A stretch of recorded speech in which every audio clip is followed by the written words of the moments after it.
this is beyond insane. I'm talking about Dragon's Dogma 2, and for those who don't know, the game did come out, and Dragon's Dogma 2 is a game that I was extremely hyped for. I wanted to play it because it looked cool. It looked like a great fantasy RPG, third-person action-style game. Although it was single-player, and I really did want it to be multiplayer, the original was single-player as well. I just kind of was hoping for it to be an experience I can enjoy with my friends. But it didn't happen, and that's okay. So all the review scores started to roll in for Dragon's Dogma 2, and it looked like, hey, this game is definitely worth the hype. It's as great as it's looked in all the trailers and all the gameplay footage, and you should definitely want to potentially buy this game, play this game. Alright, so we're over here on the Steam page for Dragon's Dogma 2, and I kind of just wanted to go over this, but you can see here it's mostly negative for the review scores. And when you go into it, you start to understand why. So, hey, Capcom, you can purchase a good review DLC for $1.99. It's basically, yeah, it's making a mockery and joke of the idea that you have to pay $2 to recustomize your character. This person just says, gonna keep it short, de novo, bad optimization, microtransactions, do not buy. Character stuck in the floor, can't reload as it auto-saved. Penguins had this, he couldn't even play the game. That's how bad it was, and he just got a refund from the game. Oh boy, I think it's about to crash. Isn't it? It's stuttering. By some miracle. Yep. I saw that one coming. I know the signs. I tried everything. Can't say I didn't give it my best whirl. It is just not working. Like, I have no doubt the game's super good. Even from the little bit I played, it was fun. But what an unforgivable state to release this PC port in. Even if the PS5 one's fine, that doesn't excuse the existence of how bad this PC port is. That's crazy. That's just crazy. So Asmon played it for like 15, 16 hours. Yeah, so there's people, Penguins probably has a top-of-the-line PC. I doubt he doesn't. So, there's no reason for it to be unplayable at that point. See, Microtransactions is a single-player game. Again, doesn't make any fucking sense other than you're nickel and diming your consumer after forcing you to pay $70 for a single player experience. Can't delete save data, start a new game if you mess up your character during creation either. You do not have to spend $2 to change the look of your character. You spend 500 RC, which you get from killing monsters upon related things. How many do you have to kill? Says, look how they massacred my boy, turned him into a cash grab and murdered his soul. Should have let him rest, but instead you dug him up and waved his corpse around makeup and on like the rats you are. So, this is one of the comments on Twitter that I thought was pretty funny. This is, Moydog says, Dragon's Dogma 2 allows you to buy fast travel, port crystals, despite the devs saying fast traveling games means your game is boring. Just 2 months ago, you can't make this stuff up anymore. So, let's see. Dragon's Dogma 2 director explains why less fast travel can be a good thing. Travel is boring. It's only an issue because your game is boring. Alright, cool. Alright, and then buy a port crystal. Yeah, are you fucking serious? Yeah, no wonder you fucking fucking fast travel, because you're like, we're gonna nickel and dime people for it. None of this is gonna change. Capcom is gonna stick to their guns. They're gonna do what they do. And yeah, here's where the shadiness comes in. So initially, I thought this was a completely different story. Now I'm kind of questioning things. So, for those who aren't aware of ACG, he's a prominent YouTuber, a game reviewer. Very good, does great in-depth videos, really gives you all the information possible to make, essentially, your best judgment in terms of whether or not you want to purchase a video game. And he basically went live and said that he knew about the microtransactions. Let's go into that real quick. Osmond says, ACG, come on, man. You could have and should have covered it. I just said that.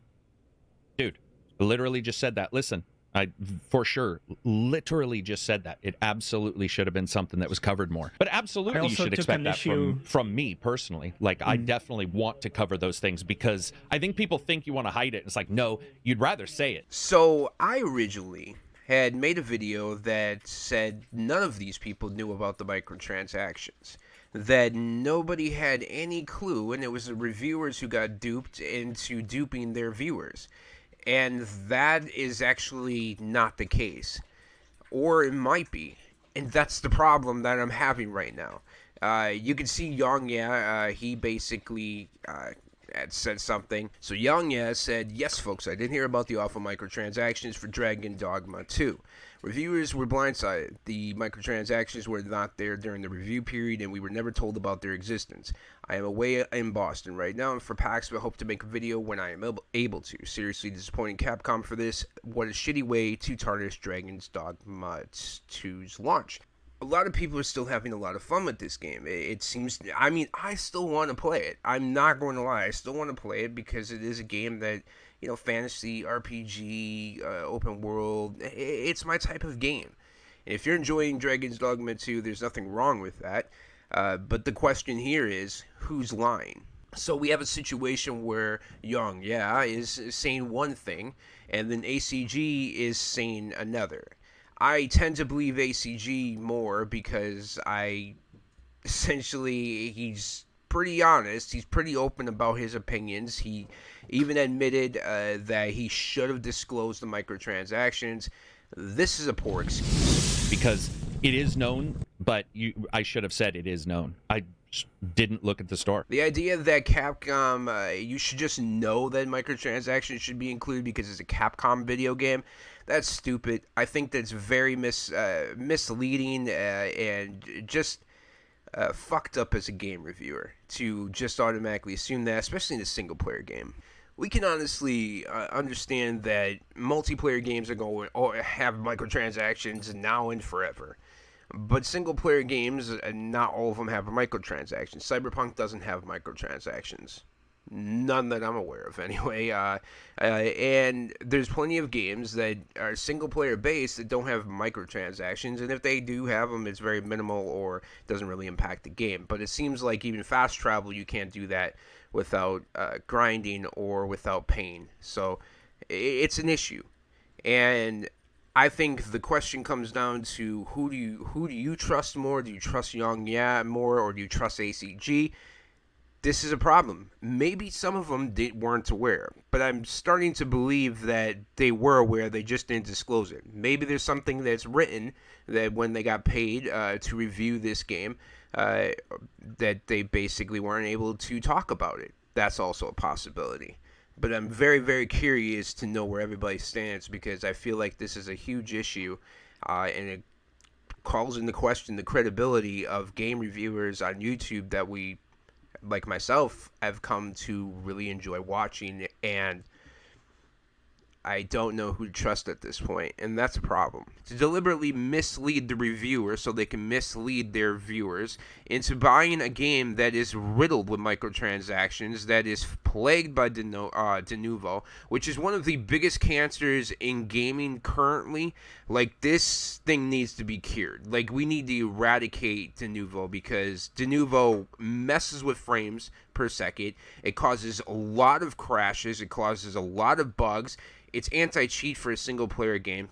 Get out of here. Are you serious? Get out of here. Like, really? But anyway, like, it's a problem.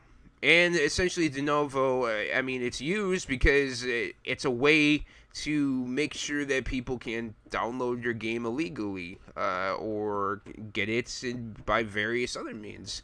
And, you know, as a business, it's like, okay, I can understand that, but it still screws up your game, and you're still charging me $70.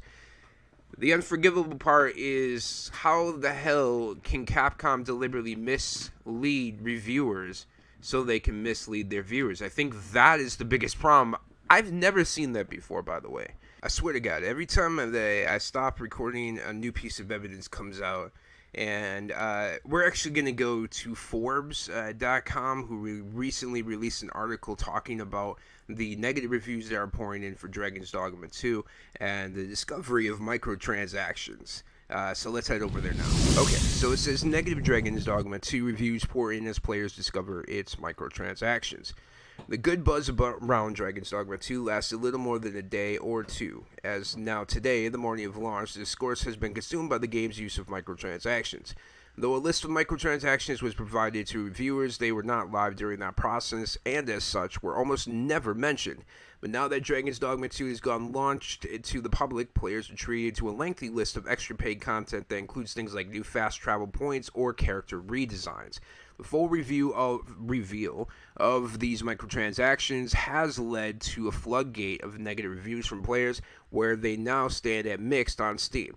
And it's mostly negative right now on Steam, so it's no longer just mixed. It's gotten worse. A contrast to the game's 87 to 90 score, which we kind of went over as well. One side believes that we have seen this kind of thing many times before, both in other single-player games, but also even Capcom games like Monster Hunter and Resident Evil. Monster Hunter is more open world. I believe Monster Hunter is multiplayer too. This is a single-player experience. Resident Evil, I didn't notice it. I know they were there. I know the microtransactions were in Resident Evil, but because of the single-player campaign and the single-player focus, it's not noticeable.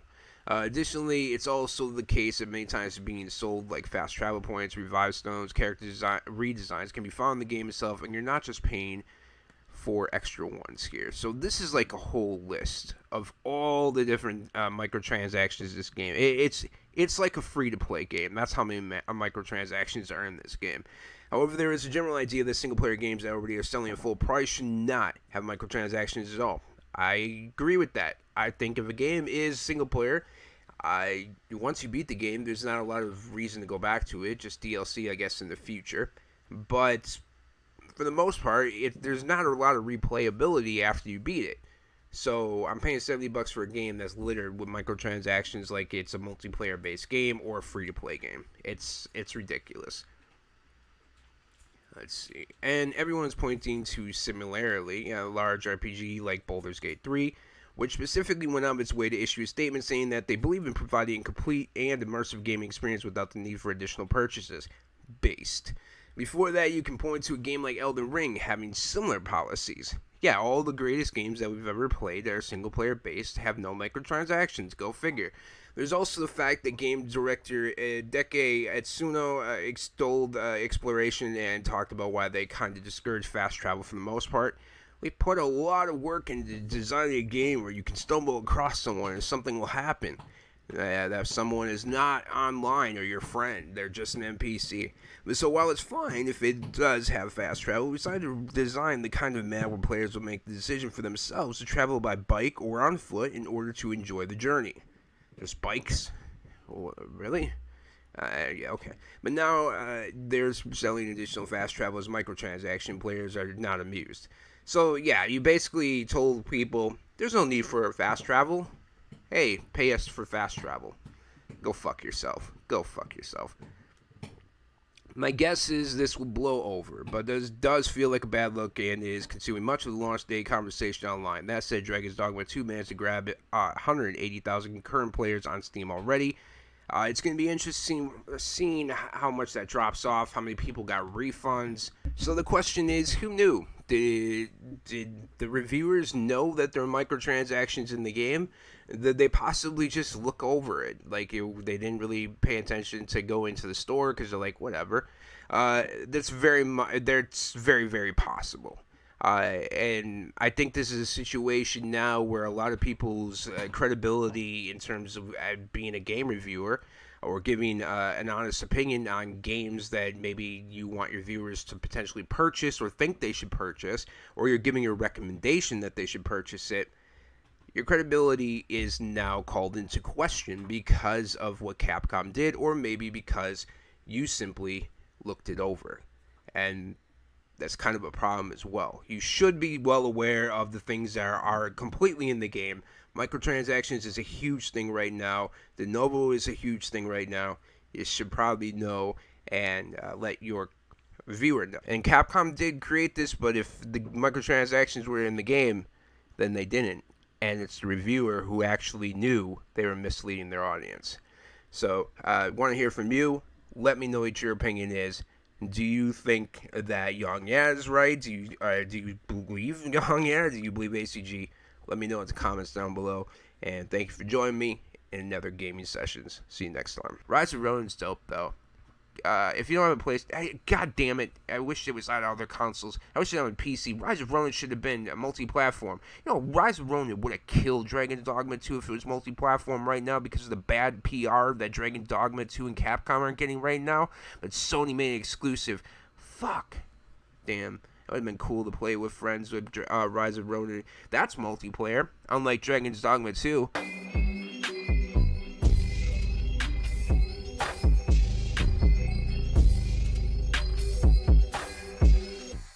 Abducted by my brain and it drains all the dopamine. Pain leaving nothing but the